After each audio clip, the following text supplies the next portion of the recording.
1971 সনের স্বাধীনতা যুদ্ধের অবিসাংবাদিক নেতা বঙ্গবন্ধু শেখ মুজিবুর রহমান রচিত অসমাপ্ত আত্মজীবনী থেকে আজ পাঠ করছি অষ্টম পর্ব।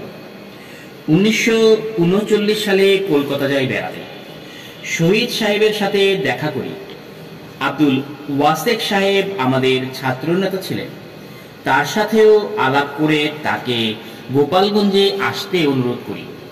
শহীদ সাহেবকে বললাম গোপালগঞ্জে মুসলিম ছাত্রলীগ গঠন করব এবং মুসলিম লীগও গঠন করব।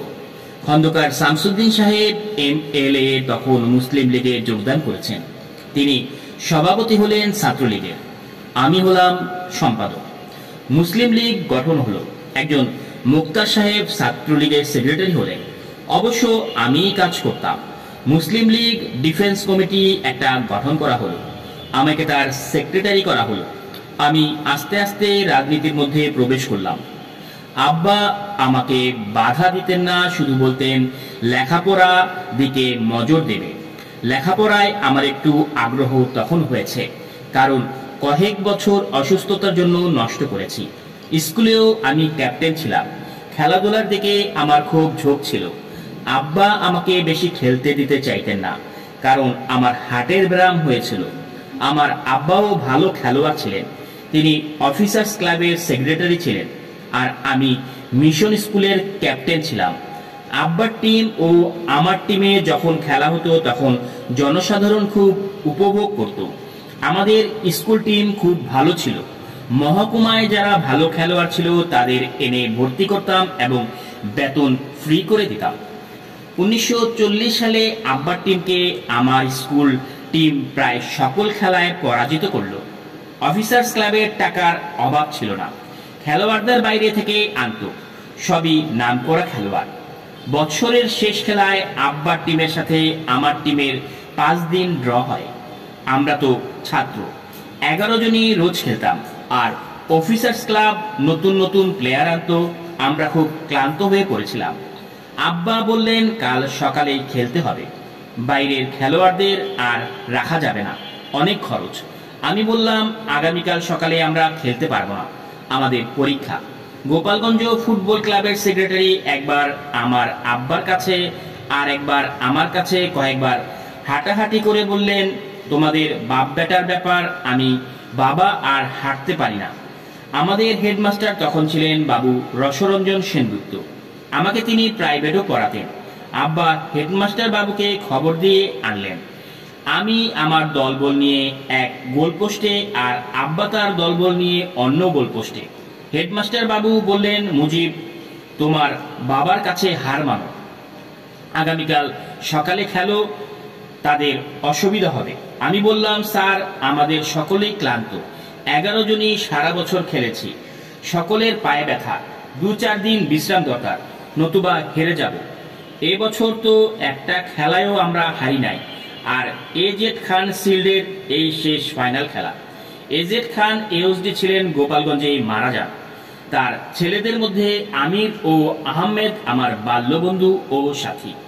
আমির ও আমি খুব ভালো বন্ধু ছিলাম। আমিরুজ্জামান খান এখন রেডিও পাকিস্তানে চাকরি করেন। ওর বাবা মা মারা যাবার পরে যখন গোপালগঞ্জ থেকে চলে আসে তখন ওর জন্য আমি খুব আহত হয়েছিলাম। হেডমাস্টার বাবুর কথা মানতে হলো। পরের দিন সকালে খেলা হলো। আমার টিম আব্বার টিমের কাছে 1 গোলে পরাজিত হলো। 1941 সালে আমি ম্যাট্রিক পরীক্ষা দেব। পরীক্ষায় পাশ আমি নিশ্চয়ই করব, সন্দেহ ছিল না। রসরঞ্জন বাবু ইংরেজি শিক্ষক, আমাকে ইংরেজি পড়াতেন, আর মনোরঞ্জন বাবু অঙ্কের শিক্ষক, আমাকে অঙ্ক করাতেন। অঙ্ককে আমার ভয় ছিল, কারণ ভুল করে ফেলতাম। অঙ্কের জন্যই বোধ হয় প্রথম বিভাগ পাবো না। পরীক্ষার একদিন পূর্বে আমার ভীষণ জ্বর হলো এবং মাংস হয়ে গলা ফুলে গেল। 104 ডিগ্রি জ্বর উঠছে। আব্বা রাতভর আমার কাছে রইলেন। গোপালগঞ্জ টাউনের সকল ডাক্তারই আনলেন, জ্বর পড়ছে না। আব্বা আমাকে পরীক্ষা দিতে নিষেধ করলেন। আমি বললাম, যা পারি শুয়ে শুয়ে দেব। আমার জন্য বিছানা দিতে বলেন। প্রথম দিনে বাংলা পরীক্ষা, সকালের পরীক্ষায় মাথায় তুলতে পারলাম না, তবুও কিছু লিখলাম। বিকালে জ্বর কম হলো। অন্য পরীক্ষা ভালোই হলো, কিন্তু দেখা গেল বাংলায় আমি কম মার্কস পেয়েছি। অন্যান্য বিষয়ে দ্বিতীয় বিভাগের মার্কস পেয়েছি, মন ভেঙে গেল। তখন রাজনীতি শুরু করেছি বিপন্নভাবে। সভা করি, বক্তৃতা করি, খেলার দিকে আর নজর নেই। শুধু মুসলিম লীগ আর ছাত্রলীগ। পাকিস্তান আনতেই হবে, নতুবা মুসলমানদের বাঁচার উপায় নেই। খবরের কাগজ আজাদ যা লেখে তাই সত্য বলে মনে হয়। পরীক্ষা দিয়ে কলকাতায় যাই, সভা সমাবেশে যোগদান করি, মাদারীপুর যেয়ে মুসলিম ছাত্রলীগ গঠন করি। আবার পড়তে শুরু করলাম, পাস তো আমার করতে হবে। শহীদ সাহেবের কাছে এখন প্রায় যাই, তিনিও আমাকে স্নেহ করেন। মুসলিম লীগ বললেই গোপালগঞ্জে আমাকে বোঝাতো। যুদ্ধের সময় দেশের অবস্থা ভয়াবহ। এই সময় ফজলুল হক সাহেবের সাথে জিন্না সাহেবের মনোমালিন্য হলো।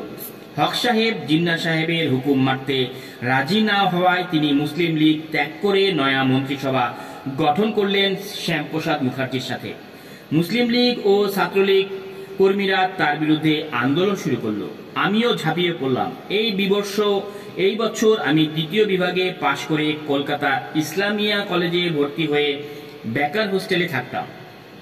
নাটোর ও বালুর ঘাটে হক সাহেবদের দলের সাথে মুসলিম লীগের মনোনীত প্রার্থীদের 2-4টা উপনির্বাচন হয়।